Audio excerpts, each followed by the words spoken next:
వేదికగా తండ్రి మాకు మలచండి. ఇదిగో తండ్రి ఆ విలువల మీద తండ్రి, ఆ వేదిక మీద తండ్రి మేమంతా కూడా తండ్రి నిలవబడి మీ నామానికి తండ్రి మహిమకరంగాను మా అందరి తండ్రి జీవితాలకు తండ్రి దీవెనకరంగా తండ్రి నడవడానికి తండ్రి మీకు చూపించండి. తండ్రి చుట్టుపక్కల ఉన్నటువంటి ప్రతి ఒక్కరిని కూడా తండ్రి జ్ఞాపకం చేసుకోండి. వారికి తండ్రి ఆరోగ్యాలను ఆయుష్ను అనుగ్రహించండి. ఈ నూతన సంవత్సరంలో తండ్రి నూతనంగా సృష్టిగా తండ్రి ప్రతి ఒక్కరూ కూడా తండ్రి మారడానికి మీకు కృప చూపించమని యేసుక్రీస్తు వారి దేవుడి నామమున తండ్రి ఆమేన్. క్రీస్తునందు ప్రతి ఒక్కరికి మరొకసారి నా యొక్క శుభాలు తెలియజేస్తా ఉన్నాను. ప్రియులారా, బైబిల్లో చాలా విలువైనటువంటి సంగతులను మనందరికీ మన కుటుంబాల్లో ఉపయోగపడేటువంటి ఎన్నో విషయాలను దేవుడు బైబిల్లో రాయించడం జరిగింది. ఒకసారి మనం చూద్దాం. సమూయేలు మొదటి గ్రంథము 20వ అధ్యాయము 42వ వచనాన్ని ఒకసారి మనం చూద్దాం. అంతట యోనాతాను యెహోవా నీకును నాకును మధ్యను నీ సంతతికి నా సంతతికి మధ్యను ఎన్నటెన్నటికి సాక్షిగా నుండునుగాక. మనమిద్దరము యెహోవా నామమును బట్టి ప్రమాణము చేసుకుని ఉన్నాము గనక మనస్సులో నెమ్మది కలిగి పొమ్మని దావీదుతో చెప్పగా దావీదు లేచి వెళ్ళిపోయాను, యోనాతాను పట్టణమునకు తిరిగి వచ్చాను అంటాడు. ఇక్కడ ఇద్దరు బెస్ట్ ఫ్రెండ్స్ ఉన్నారు. చాలా బెస్ట్ ఫ్రెండ్స్ వీళ్ళు. ఎంత బెస్ట్ ఫ్రెండ్స్ అని అంటే ఒకరిని విడిచి ఒకరిలో ఉండలేనంతటి మంచి స్నేహితులు. ఈ స్నేహితులు మంచి ఆదర్శమైనటువంటి స్నేహితులు. బైబిల్ మీద అవగాహన కలిగిన వారికి ఈ విషయాలు బాగా అర్థమవుతాయి. యోనాతాను ఎవరు అంటే రాజుగారి కుమారుడు. ఎవరు? యోనాతాను. అదే యోనాతాను రాజుగారి కుమారుడు. తర్వాత దావీదు రాజ్యంలో మనకి ఒక ప్రముఖమైనటువంటి వ్యక్తిగా మనకు కనబడుతూ ఉన్నాడు. సౌలు గారి తర్వాత ఎవరు రాజు అవ్వాలి? యోనాతాను రాజు అవ్వాలి సౌలు గారి తర్వాత. ఈ యోనాతాను ఎంత మంచి గుణం కలిగిన వాడంటే అసూయ లేనివాడు. యోనాతాను ఏమి లేనివాడు? అసూయ లేదు. ఈరోజు మనకి అసూయ ఉంటుందా? యోనాతాను చూసి మనం నేర్చుకోవాలి. మనకి అసూయ అంటే మనం బాగుండి ఒకవేళ ఇతరులు బాగోకపోయినా, మనం బాగోకుండా ఇతరులు బాగున్నా, మనం పూరుగుడిసెలో ఉండి ఎవరైనా ఒక బంగ్లా కట్టుకుంటే, మనం ఒక స్టేర్ కట్టుకుని ఎవరైనా ఒక 5 స్టేర్లు కట్టుకుంటే, కొన్ని రక్త సంబంధుల్లోనే ఉంటే వాళ్ళు ఎలా భావిస్తూ ఉంటారు? మనకు ముక్కు పొడకే ఉండి వాళ్ళకు వడ్డానం ఉంటే మనకు ఉన్నదేంటి? ముక్కు పొడక. వాళ్ళకు ఉన్నదేంటి? వడ్డానం. ఒకవేళ నీకు ముక్కు పొడక ఉండి నీ తోటి పొడలకు వడ్డానం ఉంటే, నువ్వు పూరుగుడిసెలో ఉండి మీ తమ్ముడికో కానీ మీ అన్నయ్యకో కానీ బంగ్లా ఉంటే మన ఆలోచన విధానాలు ఎలా ఉంటాయి? సర్లే వాళ్ళు బాగున్నారని మనం సంతోషపడతామా? పోలే వాళ్ళైనా బాగున్నారు మనం ఎలా ఉన్నా అని మనం సంతోషపడుతున్నామా? పోలే వాళ్ళు బాగుంటే మనం కూడా బాగుంటామని మనం అనుకుంటున్నామా? ఈరోజు సమాజంలో అసూయ అన్నది చాలా ప్రమాదకరమైనటువంటి రోగం. ఈ యోనాతాను ఏమి లేనివాడంటే అసూయ లేనివాడు. ఎందుకు అసూయ లేనివాడు అంటానంటే చాలా మంచి గుణం కలిగిన వాడు యోనాతాను. ఎంత మంచి గుణం కలిగిన వాడు అంటే తర్వాత రాజుగా ఎవరు అవ్వాలి? యోనాతాను అవ్వాలి. కానీ దానికి అర్హత ఎవరికి ఉంది? దావీదు గారికి అర్హత ఉంది. ఇప్పుడు దేవుడు ఎంచుకున్నటువంటి వ్యక్తి ఎవరు? ఈరోజు మనకి ఒక పనికి అర్హత ఉందా లేదా అన్నది మనం ఆలోచించాం. ఆ పనికి నేను తగుతానా, ఆ పనికి నేను తగనా, ఆ పనికి నేను న్యాయం చేయగలనా, ఆ పనికి నేను న్యాయం చేయలేనా అన్నది ఎవరు ఆలోచించుకోవాలి? దేవుడు ఒక్కొక్కరికి ఒక్కొక్క బాధ్యతలను, ఒక్కొక్క దాంట్లో టాలెంట్ అన్నది దేవుడు ఇస్తూ ఉంటాడు. ఈరోజు సమాజంలో చూస్తూ ఉంటే ఒక్కొక్కరికి దేవుడు ఒక్కొక్క ఆలోచన విధానాలతో నడిపిస్తూ ఉంటాడు. అయితే సౌలు గారి తర్వాత ఎవరు రాజు అవ్వాలన్నది దేవుడి సంకల్పం అంటే దావీదు గారు రాజు అవ్వాలన్నది దేవుని సంకల్పం. ఇప్పుడు ఆ సంకల్పానికి వ్యతిరేకంగా తండ్రి వెళ్తుంటే ఆ సంకల్పానికి అనుకూలంగా ఎవరు వెళ్తున్నారు అంటే అప్పటికి కూడా ఖండిస్తాడు. సౌలు గారు అంటాడు, ఎరా నువ్వు నా తర్వాత నువ్వే కదా రాజు అవ్వాల్సినది, నువ్వు ఎవరికి సపోర్ట్ చేస్తున్నావు? దావీదుకి సపోర్ట్ చేస్తున్నావు. అంటే నిజంగా ఎంత మంచి మనసు అండి. అంటే ఇప్పుడు సీఎం గారు కొడుకు ఏమవ్వాలి? సీఎం అవుతాడు, అవునా కదా? ఎమ్మెల్యే గారు కొడుకు ఏమవుతున్నాడు? ఈరోజు ఎమ్మెల్యే అవుతున్నాడు. ఒకవేళ ఇంకొకటికి అర్హత ఉంటే వాడు ఒప్పుకుంటాడా? మా నాన్న ఎమ్మెల్యే కాబట్టి నేనేమవుతానంటాడు? ఎమ్మెల్యే అవుతానంటాడు. మా నాన్న సీఎం కాబట్టి నేనే సీఎం అవుతానంటారు. ఇంకొకరికి ఇవ్వడానికి ఇష్టపడతారా? చెప్పండి, ఎవరైనా ఇష్టపడతారా? నాకు అర్హత లేదు బాబు, నువ్వు పరిపాలించడానికి నీకు అర్హత ఉంది, నీకు సామర్థ్యం ఉంది, ఇగో మా నాన్నగారి తర్వాత నువ్వు ఎమ్మెల్యే అవ్వు, లేకపోతే మా నాన్నగారి తర్వాత నువ్వు సీఎం అవ్వు, ఎవరిని అంటారా? రాజశేఖర రెడ్డి గారి కుమారుడు అంటావు, చంద్రబాబు గారి కుమారుడు అండరు. అంటే ఒక ఎమ్మెల్యే అయినా కావచ్చు, ఒక సీఎం అయినా కావచ్చు, ఒక ప్రెసిడెంట్ అయినా కావచ్చు, వాళ్ళు ఏమనుకుంటారంటే పరిపాలన వారసత్వంగా రావాలి అని అనుకుంటారు. అది ఎవరికైనా సహజమే. ఒకవేళ మీరైనా లేకపోతే మనమైనా మన ఆలోచనలు ఏ విధంగా ఉంటాయన్నది మనం ఆలోచించాలి. అయితే ఇక్కడ సౌలు గారిని తీసివేసి దేవుడు ఎవరిని ఎంచుకోవాలనుకుంటున్నాడు? దావీదు గారిని ఎంచుకో. ఇప్పుడు అర్హత ఎవరికి ఉంది? కానీ ఈరోజు మనకు అర్హత లేకపోయినా పర్వాలేదు, మనకు న్యాయం చేయకపోయినా పర్వాలేదు. ఏం చేయాలి? అది పని పాడైపోయినా పర్వాలేదు, ఆ పని నాశనం అయిపోయినా పర్వాలేదు. మరి ఏం చేయాలి? మన రాజ్యం చేయాలి, మన రాజ్యాన్ని మనం పరిపాలించాలి అనుకుంటాం. కానీ రాజ్యాన్ని పరిపాలించే వాళ్ళకి సహాయం చేస్తామా? ఒకసారి ఆలోచించండి. ఇప్పుడు ఒక పని ఒక సమర్థుడు నిలబడినప్పుడు ఆ సమర్థుడికి మనం ఏం చేయాలి? సపోర్ట్గా నిలబడాలి. అది పనితనం అని అంటే అప్పుడు ఆ పని ఏమవుతుంది? ఇంకా ముందుకు వెళ్ళడానికి సపోర్ట్ ఉండాలి. కానీ కొంతమంది ఏమనుకుంటారంటే స్థానంలో నిలబడదాం అనుకుంటారు. ఆ స్థానంలో నిలబడితే పని ఏమైపోతుంది? పని పాడవుతుంది. కానీ ఇక్కడ మనం ఆలోచిస్తే దావీదు గారిని సపోర్ట్ చేస్తున్నాడు. సపోర్ట్ చేస్తూ అంటే ఇద్దరు ప్రాణ స్నేహితులు ఒకరినొకరు పట్టుకుని ఏం చేస్తున్నారంటే ఏడుస్తున్నారు. ఒకరినొకరు పట్టుకుని ఏం చేస్తున్నారు? నిజంగానండి మంచి గుణం కలిగిన వాడు ఎవరో. ఈరోజు ఒకవేళ మనకన్నా ఒకరు బాగున్నారు అనుకోండి, దేవుడు ఏం చెప్తున్నాడు అంటే మనము వాళ్ళని చూసి మనం సంతోషించాలి. మనము సరే వాళ్ళు బాగుంటే వాళ్ళు ముందుకు వెళితే వాళ్ళతో పాటు ఎవరు కూడా బాగుంటారు?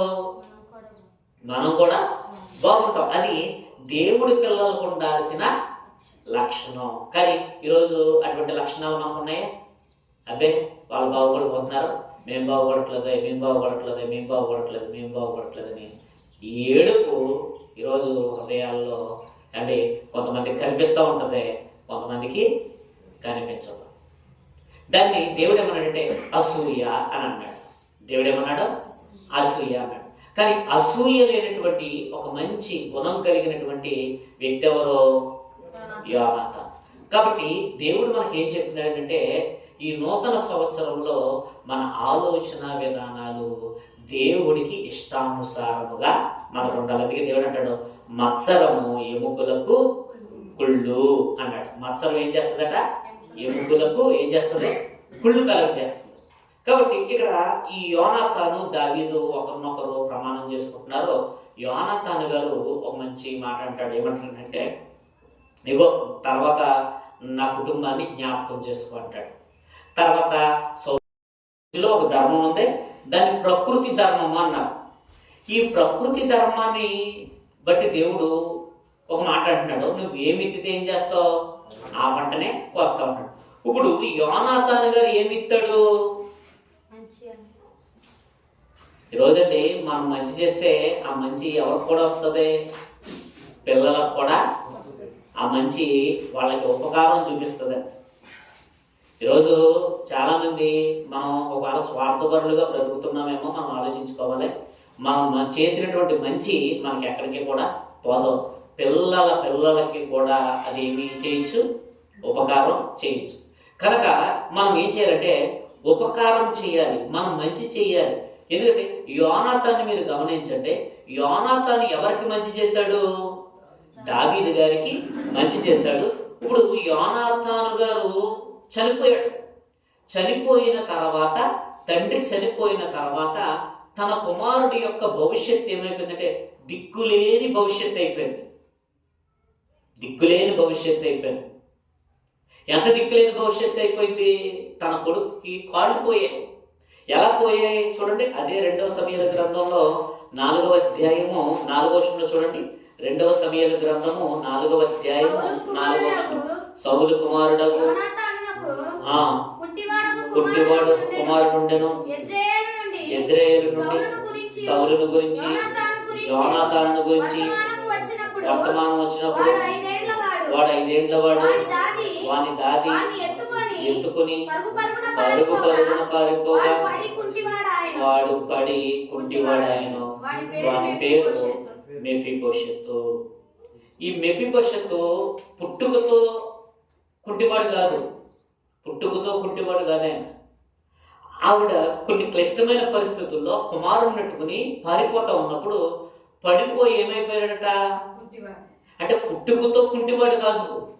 పుట్టుకతో కుంటివాడు కాదు, కానీ తన యొక్క ఊహ తెలిసినప్పుడు, తెలిసి తెలియని వయసులో ఏం జరిగింది? ఆ కుమారుడు పట్టుకుని పడిపోవటం వల్ల అతను కాళ్ళు ఏమైపోయినాయి? బలమైనటువంటి గాయాలు తగిలి, కాళ్ళు తగిలి ఏమైపోయాడంటే కుంటివాడు అయిపోయాడు. నిజంగానండి, ఎంత దౌర్భాగ్యకరమైన పరిస్థితి. సౌలు చేసిన దాని వల్ల ఎవరు కర్మ అనుభవిస్తున్నారో? తాత చేసిన తప్పు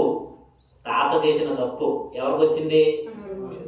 మనవడికి వచ్చింది. తాత చేసిన తప్పు కొడుకు అనుభవించాల్సి వచ్చింది, మనవడు అనుభవించాల్సి వచ్చింది. కానీ యోనాతాను చేసిన మంచి కొడుకు ఉపయోగపడుతుంది, కానీ తండ్రి చేసిన తప్పు ఎవరు అనుభవిస్తున్నారో? యోనాతాను అనుభవించాల్సి వచ్చింది, మనవడు నిజంగానండి, దావీదుని ముందే యాక్సెప్ట్ చేస్తుంటే ఈ పరిస్థితి వచ్చిందంటారా? అంటే మనం చేసే మంచి అయినా, మనం చేసే చెడైనా ఎవరు పడుతుంది? మన కుటుంబం మన మీద ఆధారపడి ఉంటుంది. దేవుడు ఊరికే చెప్పట్లేదు. మనం ఎందుకు మంచిగా మనం బ్రతకాలంటే మనం చేసిన మంచి వాళ్ళకు ఉపయోగపడుతుంది, మనం చేస్తున్న చెడు అది మనకే కాదు ఎవరికి కూడా నష్టం కలగజేస్తుంది. వాస్తవంగా చెప్పండి, ఇది సత్యమే కదా? ఇప్పుడు మీకు బాగా అర్థంగా చెప్తాండి, నేను అప్పు చేశానండి అనుకుందాం. ఆ భవిష్యత్తులో ఆ భారం ఎవరి మీద పడవచ్చు? ఒకవేళ నేను అలాగే ఉండిపోయాను, ఏం తీర్చలేదు, భవిష్యత్తులో అది భారం ఎవరి మీద పడుతుంది? పడదా? వాస్తవమే కదా? నేను బాగా ధనవంతునండి, ధనాన్ని సంపాదించాను, అది ఎవరికి ఉపయోగపడుతుంది? అంటే మనం చేసే మంచి, అది మంచి చెడును మీరు బ్యాలెన్స్ చేసుకోండి, డబ్బును బ్యాలెన్స్ చేసుకోకుండా, కానీ మంచి చెడుని బ్యాలెన్స్ చేసుకోండి. ఇప్పుడు మంచి ఎవరికి ఉపయోగపడుతుంది?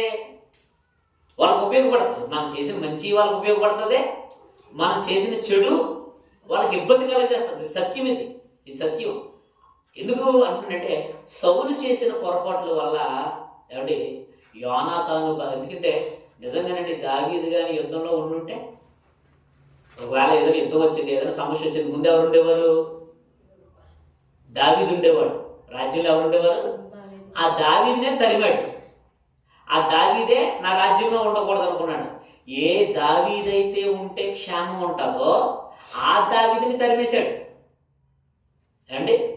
ఇప్పుడు మంచి చేసేవారినేమో తరిమేశాడు. ప్రాణాలను బలంగా పెట్టి ఏం చేసేవాడు? రాజ్యం కొరకు పోరాడే యోధుడిని వద్దనుకున్నాడు. వద్దనుకుని యుద్ధాలకి వాళ్ళే దిగి ఏమైపోయారు? నిజంగా దావీదు ఉంటే ఆ పరిస్థితి వస్తుందా? ఎందుకంటే దావీదు వీరుడు, శూరుడు.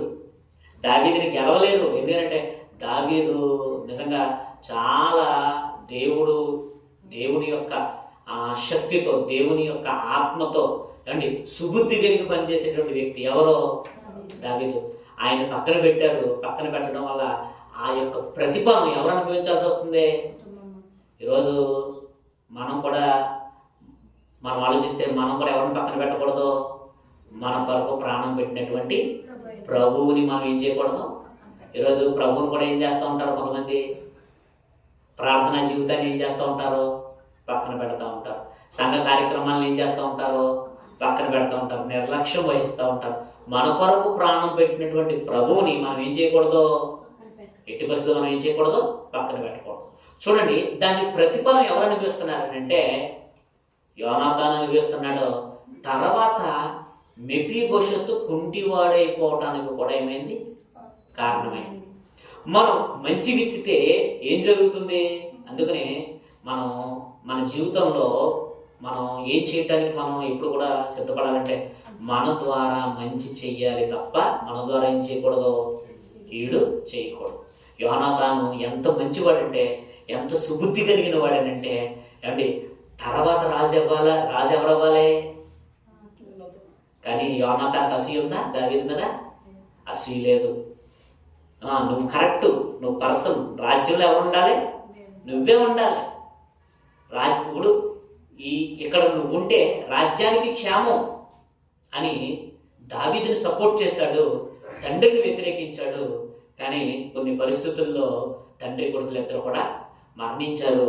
అయితే ఇతని పరిస్థితి, మెఫీబోషెతు పరిస్థితి ఏమైపోయిందని అంటే, దాది ఎత్తుకుని వెళ్తున్నప్పుడు ఏం జరిగిందంట?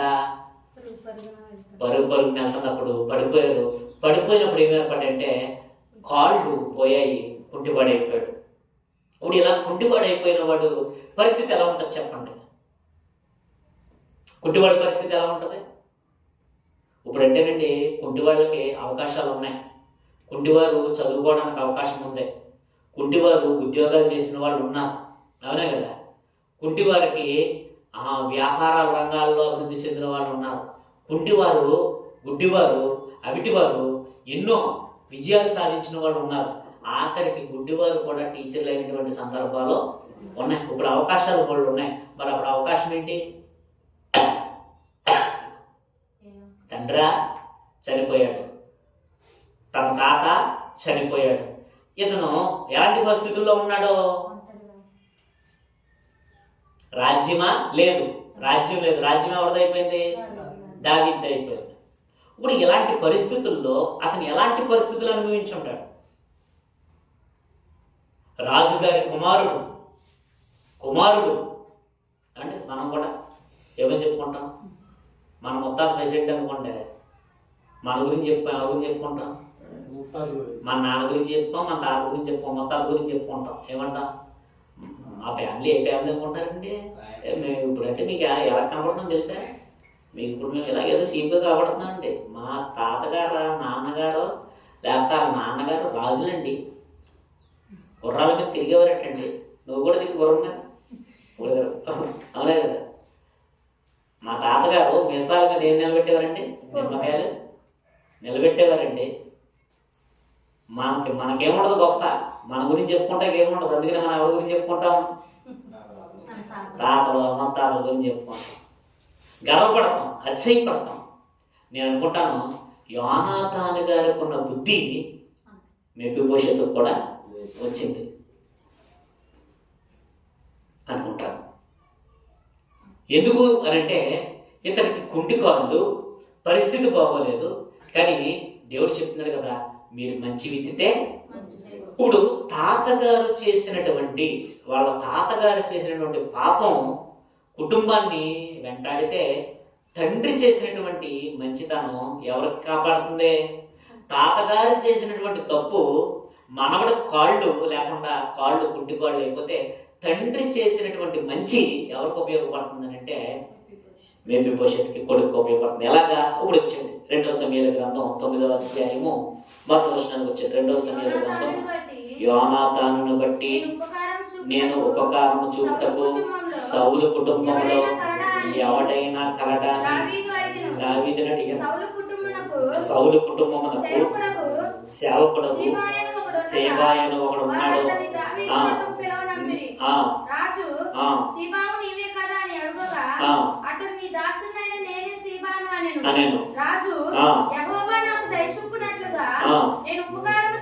ఉపకారము చేయుటకు ఎవడైనా ఉన్నాడంటే అప్పుడు యోనాతాను అన్నాడు, కుంటిగాళ్ళ కుమారుడు ఒకడు ఉన్నాడు అని రాజుతో మనం చేశాను.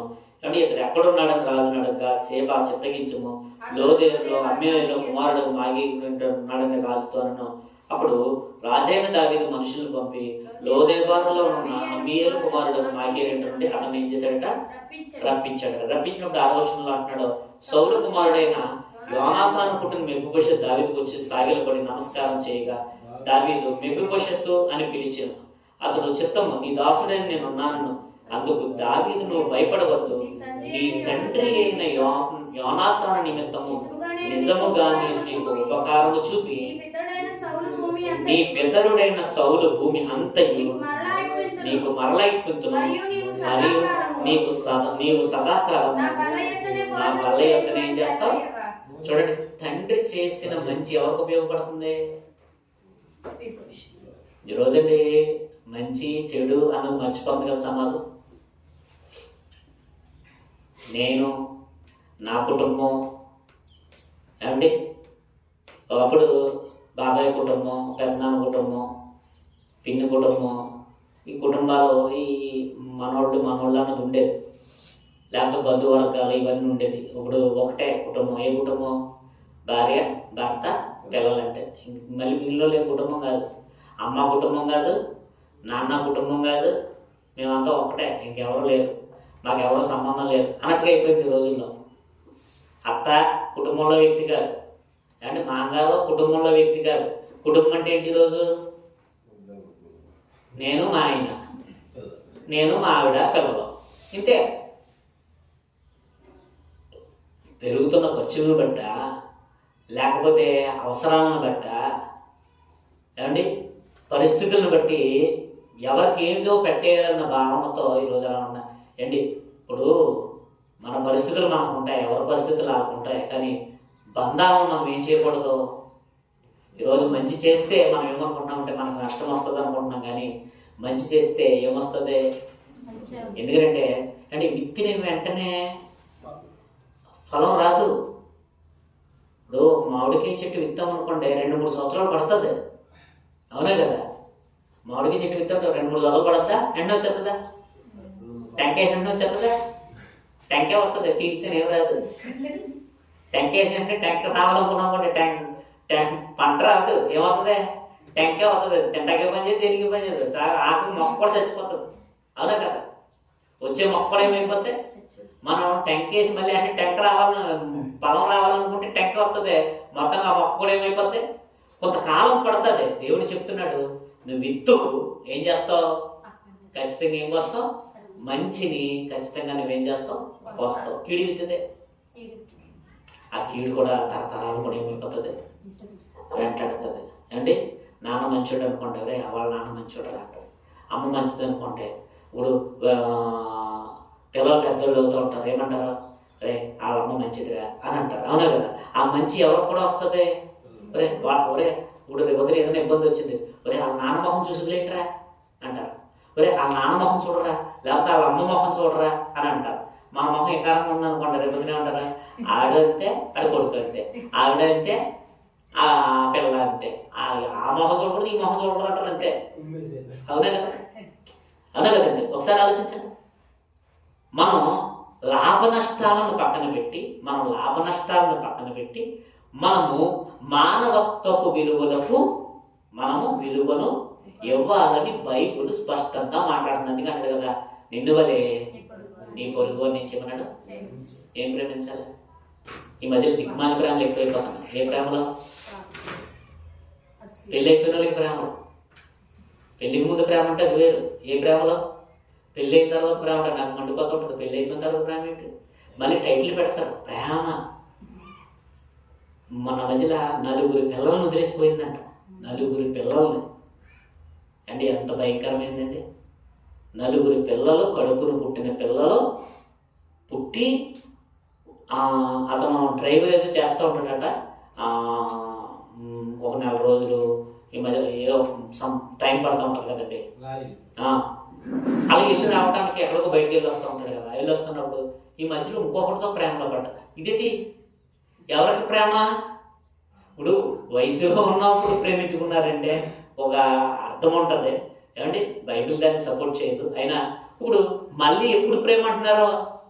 నిన్ను వలే నీ పొరుగు అని ప్రేమించంటే ప్రేమకు అర్థాలు ఏమైపోయినాయి? ఈరోజు మారిపోయాయి. ఎంత దిక్కుమాలిన ప్రేమలో ఏమండి. అవునా కదా? ఇప్పుడు మానవత్వపు విలువలకు పెద్దపీట వేసింది బైబిల్. మానవత్వపు విలువలకు ఏమేసింది?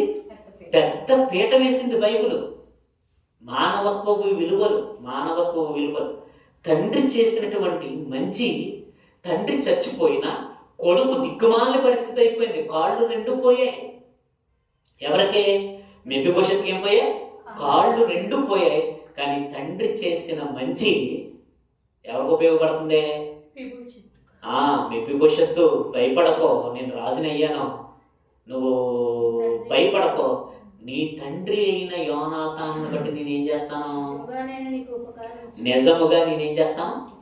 నీకేం చేస్తాను? ఉపకారము చేస్తాను. ఏమంటాడు చూడండి, ఉపకారం చేస్తాను. నేను మంచి మాట అంటున్నాడు కదా.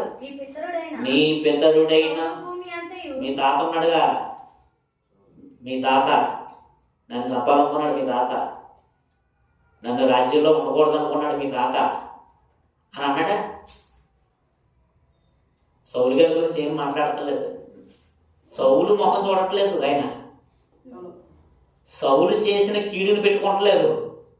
తండ్రి చేసినటువంటి మంచి, తన స్నేహితుడు ఎవరో, బెస్ట్ ఫ్రెండ్స్ ఎవరో, వెన్నుపోటు పొడుచుకునే ఫ్రెండ్స్ కాదు. ఏ ఫ్రెండ్స్? Best friends. వెన్నుపోటు పొడుచుకునే ఫ్రెండ్స్ అంటే మనకు తెలుసు. వెన్నుపోటు, నమ్మించి మోసం చేయడు. యోధ ఏం చేశాడు? నమ్మించి మోసం చేశాడు. నమ్మించి మోసం చేసే ఫ్రెండ్ కాదు. ఒకరికొకరు బెస్ట్ ఫ్రెండ్స్, మంచి స్నేహితులు.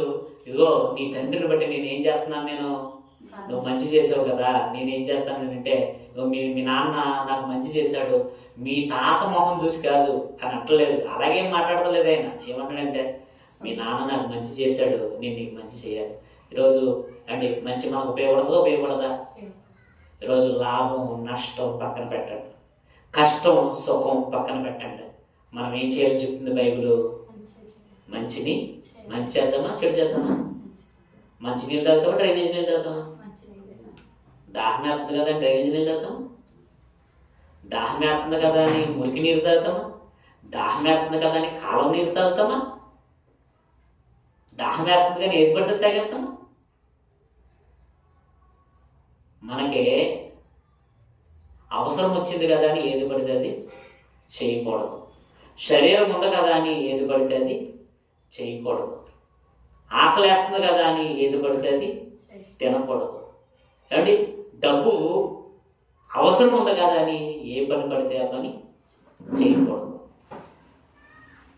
మనం చేసే పనిలో మంచి ఉండాలి, చేసే వృత్తిలో మంచి ఉండాలి, మన ఉండే ఇంటిలో మంచి ఉండాలి, మన ఒంటిలో మంచి ఉండాలి. విలువలకు పెద్ద పీట వేస్తుంది బైబిల్. పెద్ద పీట వేస్తుంది బైబిల్. కానీ ప్రార్థనకు వస్తున్నాం కానీ బైబిల్కి వేస్తామా పెద్ద పీటమా? ఒకసారి మనం ఆలోచించుకోవాలి. అయితే అంతా ఇప్పించాడు. మళ్ళా ఒక మాట అంటాడు. ఏమన్నాడంటే, ఇదిగో నా బల్ల దగ్గర, భోజనపు బల్ల దగ్గర నువ్వు సదాకాలం నీ జీవితాంతం కూడా ఎక్కడ ఉంటావు? నా భోజనం బల్ల దగ్గర ఉంటావు. భోజనం బల్ల దగ్గర ఉంటావు అంటే భోజనం బల్ల దగ్గర ఉంటాం ఏంటి అంటే రాజుగారికి ఎన్ని ఆహార పదార్థాలు ఉంటాయండి?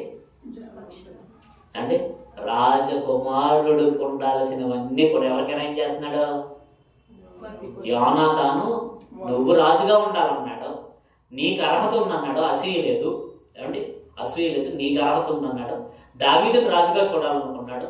నేను రాజు కాకపోయినా నా ఫ్రెండ్ రాజు అయితే చాలు, దేశమంతా బాగుంటుంది, నేను బాగుంటుంది అనుకున్నాడు. తన నమ్మకాన్ని ఒమ్ము చేయట్లేదు. ఎవరో? దావీదు గారు తన నమ్మకాన్ని ఏం చేయట్లేదు, ఒమ్ము చేయట్లేదు. తన మాట మీద నిలబడుతున్నాడు. తన కుమారుడికి ఒక భవిష్యత్తుని ఏర్పాటు చేస్తున్నాడు. ఏర్పాటు చేసి ఏమండి ఆ కుమారుడిని ఏమన్నాడు? నా వాళ్ళ దగ్గర ఏమంటే రాజుగారి భోజనం వాళ్ళ దగ్గర ఏముంటాయి? ఎన్ని ఐటమ్స్ ఉంటాయి, ఎన్ని రకాలు ఉంటాయి, ఎన్ని వంటకాలు ఉంటాయి, ఏమండి ఎన్ని రకాల ఆహార పదార్థాలు అన్నీ ఉంటాయి. ఏమంటే తనకు నచ్చినది తినచ్చు. తన జీవితకాలం తినటానికి తిండికి లోటు లేదు. ఏమండి రాజభోగం ఇస్తున్నాడు. ఎవరు చేసిన మంచిని బట్టి? తాత చేసిన తప్పు కాళ్ళుపోతే, తాత చేసినటువంటి తప్పుకి కాళ్ళుపోతే తండ్రి చేసిన మంచి రాజకుమారుల్లా బతికేలా చేస్తుంది. కాబట్టి మనం ఏం చేద్దాం? మంచి చేద్దాం, చెడ్డ చేద్దామా? దేవుడు కరెక్ట్గా చెప్పేసాడండి. దేవుడు వాస్తవాన్ని చెప్తున్నాడు తప్ప ఎప్పుడు కూడా మనకి కల్పితాన్ని చెప్పలేదు. ఆయన అన్నాడు కదా, ఏం విత్తుతావో కాస్త లేట్ అవుతుంది. కొంతమంది చెడు చేస్తారు అనుకుంటారు, మాకేం కాదనుకుంటారు. చెడు చేసిన ఏం కాదనుకుంటారు, మాకేం కాదు అనుకుంటారు. కానీ చెడుకు కూడా ఫలాన్ని ఏం చేయాలి? ఖచ్చితంగా విత్తనం వేసావంతే, చెడు విత్తనం వేసావంతే, అది మొలకవ్వాలి, మొక్క అవ్వాలి. దాని ఫలాన్ని మళ్ళీ ఏం చేయాలి? మనం తినాలి. అది మంచి అయినా తినాలి. మనం ఏం విత్తుదాం? ఇప్పుడు యోనాతానికి చూడలేదు, యోనాతాన్ చచ్చిపోయాడు, యోనాతాన్ వెళ్ళిపోయాడు. కానీ ఆ ఫలాన్ని చూడకపోయినా విశ్వాసంతో దావీదుకు మంచి చేశాడు. దావీదు ఏం చేస్తున్నాడో తన కుమారుడికి ఏం చేస్తున్నాడు? రాజభోగాలు ఇస్తున్నాడు. అయితే ఒక సందర్భంలో దావీదు గారికి కష్టం వచ్చింది. కష్టం వచ్చినప్పుడు కొడుకు తరుముతున్నాడు. ఎవరిని? దావీదు గారిని తరుముతున్నాడు. దావీదు గారు పారిపోతున్నాడు. పారిపోతున్న టైంలో సేబ అన్నవాడు మోసం చేస్తాడు. ఎవరిని?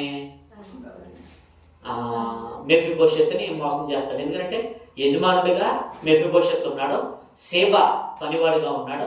ఇదిగో నీ యజమానుడికి ఉన్నటువంటి భూమిని అంతటిని కూడా నువ్వు జాగ్రత్తగా చెయ్యి అన్నప్పుడు జాగ్రత్తగా చేస్తాడు. ఇప్పుడు దావీదు గారు వెళ్ళిపోతున్నప్పుడు షేబా వస్తాడు. షేబా వచ్చి ఏం చెప్తాడనంటే, ఇదిగో మరి ఏడి మెఫీబోషెత్ ఎదురు అడిగినప్పుడు, ఇదిగో మీరు పారిపోతున్నారు కదా, మీ రాజ్యం మరలా వస్తే తను రాజును అవుతారన్న ఉద్దేశం ఎవరికి ఉంది? మెఫీబోషెత్ ఉందన్నప్పుడు దావీదు అంటాడు, ఇదిగో మెఫీబోషెత్ ఉన్నటువంటి ఆస్తి అంతా నీకు అప్పగించేస్తాను అంటాడు. కానీ వాస్తవానికి ఆలోచిస్తే మెఫీబోషెత్ అవయవ లోపం కనబడుతుంది, కానీ కాళ్ళు చేతులు బాగోలేదు, కాళ్ళు బాగోలేదు. కానీ అంటే అవయవ లోపాలు ఉన్నా పర్లేదు, కానీ ఏ లోపం ఉండకూడదు మనకి? బుద్ధి లోపం. ఇప్పుడు కాలు బాగోకపోయినా పర్వాలేదు, చెయ్యి బాగోకపోయినా పర్వాలేదు, బుద్ధి వంకరైతే కాలు వంకరైనా పర్వాలేదు, చెయ్యి వంకరైనా పర్వాలేదు, నువ్వు నెత్తోడివైనా పర్వాలేదు, కళ్ళు లేనివాడివైనా పర్వాలేదు. బైబిల్ ఏం చెప్తుందంటే అవయవ లోపం ఉన్నా పర్వాలేదు, కానీ బుద్ధి లోపం. ఈరోజు కొంతమంది పైకి బాగానే ఉంటారు, కాళ్ళు చేతులు బాగానే ఉంటాయి, రంగు బాగానే ఉంటుంది, అంతా బాగానే ఉంటారు. ఏమండి తెలివితేటలు ఉంటాయి, జ్ఞానం ఉంటుంది, చదువు ఉంటుంది, అందం ఉంటుంది, ఆస్తి ఉంటుంది, అన్నీ ఉంటాయి. కానీ ఏం వంకర ఉంటుంది? నోరు వంకర, బుద్ధి వంకర. బుద్ధి వంకర అంటే లోపం శరీరానికి కాదు, దేనికి ఉంది? బుద్ధి గట్టిది అంటారు. ఈరోజు పైకి బాగున్నారు అని అనుకుంటాం, పైకి బాగా నీట్గానే ఉన్నారు అని అనుకుంటాం, పైకి వస్త్రాలు బాగానే ఉన్నాయి అనుకుంటాం. దేవుడు ఏం చెప్తాడంటే అవయవ లోపం ఉన్నా పర్వాలేదట, కానీ ఏ లోపం ఉండకూడదట. అందుకే అంటాడు కదా దేవుడు, మాట అంటాడు కదా, నీ 2 కళ్ళు అండి, ఒక కన్ను గుడ్డిదైపోయినా పర్వాలేదు అండి, గుడ్డివాడవై నువ్వు ఎక్కడికి వెళ్ళిపోవచ్చు? 2 కళ్ళు ఉండి నరకంలో పోవడం కంటే గుడ్డివాడివి ఎక్కడికి వెళ్తే బెటర్ అంటాడు?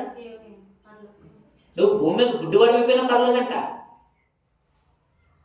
మనం కళ్ళు లేకపోయినా పర్లేదట. కానీ 2 కళ్ళు ఉండి పనికిమాలిన పనులు చేస్తే ఆ 2 కళ్ళు కలిగి మనం నరకంలో పోవటం కంటే ఒక కన్ను లేకపోయినా ఎక్కడికి వెళ్ళొచ్చట? నీ 2 చేతులు బాగుండి, నీ 2 కాళ్ళు బాగుండి, 2 చేతులు బాగున్నాయి, 2 కాళ్ళు బాగున్నాయి భూమి మీద, 2 కాళ్ళు 2 చేతులు కలిగి నరకంలో పోవడం కంటే ఒక చెయ్యి లేకుండా ఎక్కడికి వెళ్తాం బెటరు? అంటే ఈ శరీరానికి లోపం ఉన్నా పర్వాలేదు, కానీ దేనికి లోపం ఉండకూడదు? బుద్ధికి ఉండకూడదు. ఈరోజు మనకు అందం ఉండొచ్చు, కాళ్ళు చేతులు బాగుండొచ్చు, మరి బుద్ధి బాగుందా? మన కళ్ళు బాగున్నాయా? కళ్ళు బాగున్నాయంటే కళ్ళు బాగుంటుందండి. ఐశ్వర్య కళ్ళు ఎలా ఉంటాయంట? కళ్ళు ఎలా ఉంటాయి? పిల్లి కళ్ళు అంటారా? పిల్లి కళ్ళు అంటారు అండి. అమెరికా వాళ్ళ కళ్ళు ఎలా ఉంటాయి? అది అదో రకం ఉంటుంది, అదొక ఏదో ఏంటి బ్లూ కలర్లో ఏదో ఏంటి గోలిక్కాయలు ఉంటాయి కదా, గోలిక్కాయలాగా కళ్ళు మెరుస్తూ ఉంటాయి. అవి డిఫరెంట్గా ఉంటాయి కళ్ళు. మన కళ్ళేమో నల్లగా ఉంటాయి, కానీ వాళ్ళ కళ్ళు డిఫరెంట్గా ఉంటాయి. అంటే బాగుంటుందా? ఎంత బ్లూ కళ్ళు ఉన్నా, ఎంత అమెరికా తొక్కైనా, ఏమండి మనకు ఆఫ్రికా తోలైనా పర్వాలేదు. ఆఫ్రికా తోలంటే అవునా కదా, ఆఫ్రికా తోలైనా పర్వాలేదు. అమెరికా తోలున్నా, ఏమండి నీళ్ళు కళ్ళు ఉన్నా, చాలామంది కవులు వర్ణిస్తూ ఉంటారు కదా, ఎవరిని కళ్ళను వర్ణిస్తారు, జుట్టును వర్ణిస్తారు, ఏమండి అది కాళ్ళ నుంచి నన్ను ఎత్తి దాకా వర్ణించి పాటలు రాసేస్తూ ఉంటారు కవులు, అవునా కదా.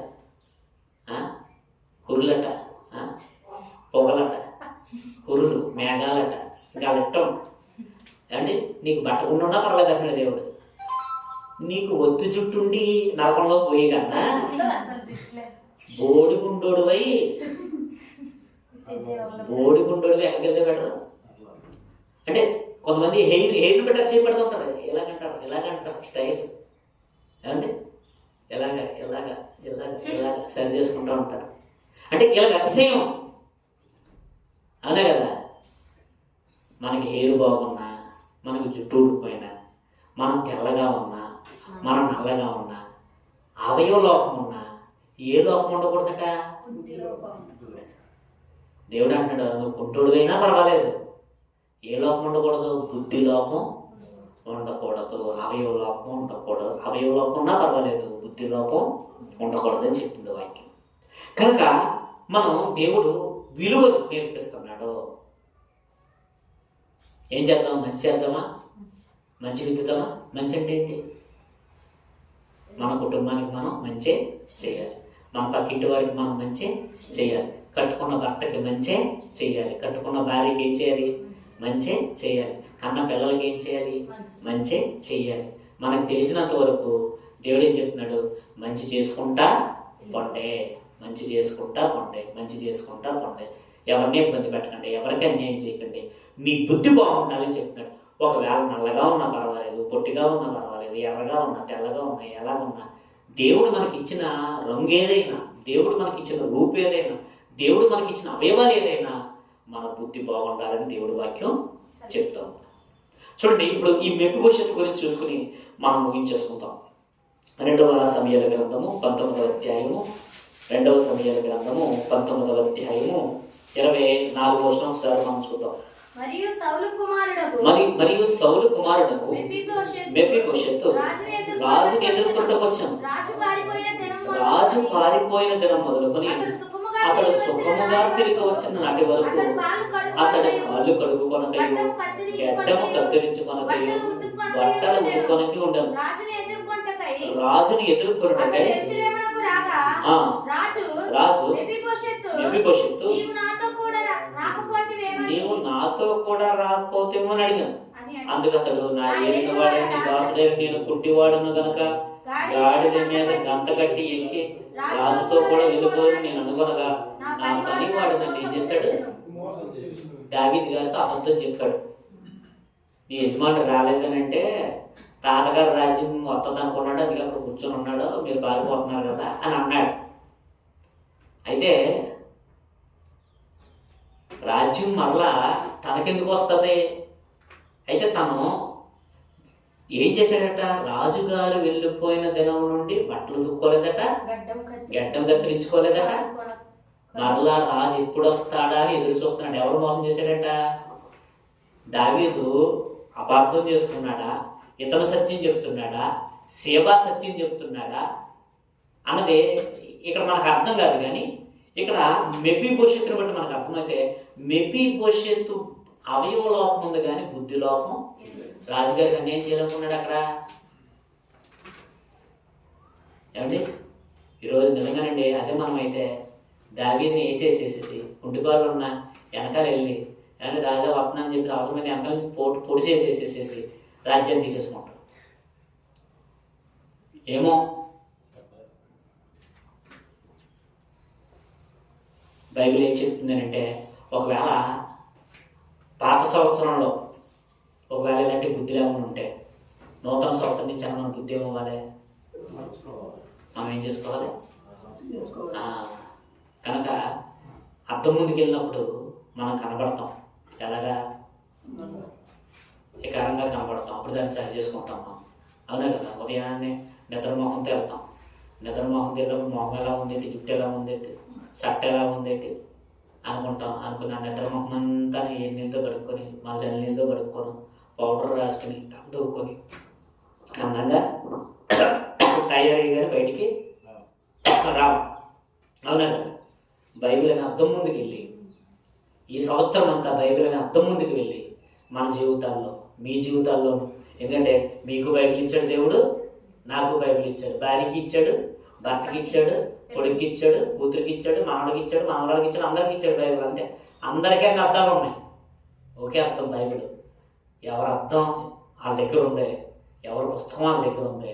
ప్రతిరోజు దీన్ని చూద్దాం, ధ్యానిద్దాం, మనలో ఉన్నటువంటి లోపాలను మనం సరి చేసుకుందాం. కనుక తల వంచండి, ప్రార్థన చేసుకుందాం. మహాపరిశుద్ధుడ, మహోన్నతుడ, మహాగంధ, మా ప్రియపరలోకం తండ్రి, ప్రేమగల దేవ, దయగల దేవ, మీకు వేలాది స్తుతులు స్తోత్రాలు చెల్లించుకుంటున్నాం. ఇప్పటివరకు తండ్రి మీరు ఆశ్రమైనటువంటి మా ద్వారా శ్రేష్టమైన సంగతులు మీరు మాట్లాడారు తండ్రి. మిమ్మల్ని ఎంతగానో తండ్రి స్తుతిస్తూ ఉన్నాం. ఇవ్వ తండ్రి మరలా తండ్రి మేము ఆరాధనకు తండ్రి సిద్ధపడుతున్నాం. మమ్మల్ని క్షేమకరంగా నడిపించండి.